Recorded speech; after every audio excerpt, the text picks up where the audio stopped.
Satyanarayana CIT జిల్లా కార్యదర్శి పొద్దుటూరు. ఈరోజు ప్రభుత్వము సంక్షేమ పథకాలు కార్మికులకు అందరికీ అందజేస్తామని చెప్పేసి గతంలో సమ్మెలు చేసిన సందర్భంగా, ఆందోళన చేసిన సందర్భంగా జీవోలు అనేది ఇచ్చినారు. కానీ ఈరోజు ఆచరణలోకి వచ్చేసరికి అది ఎక్కడా కూడా కార్మికులకు నోచుకోవడం లేదు.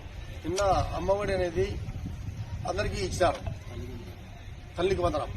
ఈ తల్లికి వందనము చాలా మంది మొత్తం కార్మికులకు అందరికీ ఏ ఒక్కరికి కూడా పడలేదు.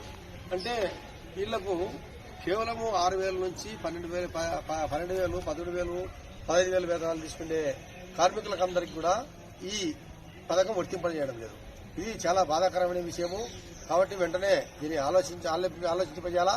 లేదు ఆ రకంగా మీరు చేయలేనప్పుడు ప్రభుత్వ పద్ధతుల్లో ప్రభుత్వ ఉద్యోగికి ఏ రకంగా అయితే అన్ని సదుపాయాలు ఉన్నాయో ఆ రకంగా వేతనాలు కూడా సుప్రీంకోర్టు చెప్పే పద్ధతిలో మాకు ఇస్తే మాకు ఈ సంక్షేమ పథకాలు మాకు అవసరం లేదు. కాబట్టి దాన్ని ఏదో ఒకటి మాకు అమలు చేయాలా. లేని పక్షంలో రేపు కడపలో సోమవారం రోజున పెద్ద ఎత్తున కార్మికులందరితో కలెక్టర్ ఆఫీస్ దగ్గర ఆందోళన జరుగుతూ ఉంది.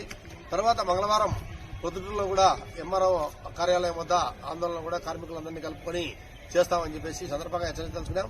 ఎందుకంటే బాధాకరమైన విషయం అంటే అంగన్వాడీ ఆయాకు 6,000 రూపాయలు జీతం, టీచర్కు 12,000 రూపాయలు, మున్సిపల్ వర్కర్కు హెల్త్ అలవెన్స్ తో కలుపుకుంటే 21,000 జీతం. అంటే హెల్త్ అలవెన్స్ కు 6,000 రూపాయలు ఇస్తాయి, కేవలం జీతం 15,000. ఇంత తక్కువ వేతనాలు ఉన్న వారికి ఈ రకమైనటువంటిది తల్లికి వందనము అనేది రాకపోవడము బాధాకరమైన విషయము. మా పిల్లలను చదివించుకోవాలన్నా వద్దో ఒకసారి ప్రభుత్వం ఆలోచింపజేయాలా. మేము కూడా ఓట్లు వేసినాము, మీకు అధికారం కల్పించినాము.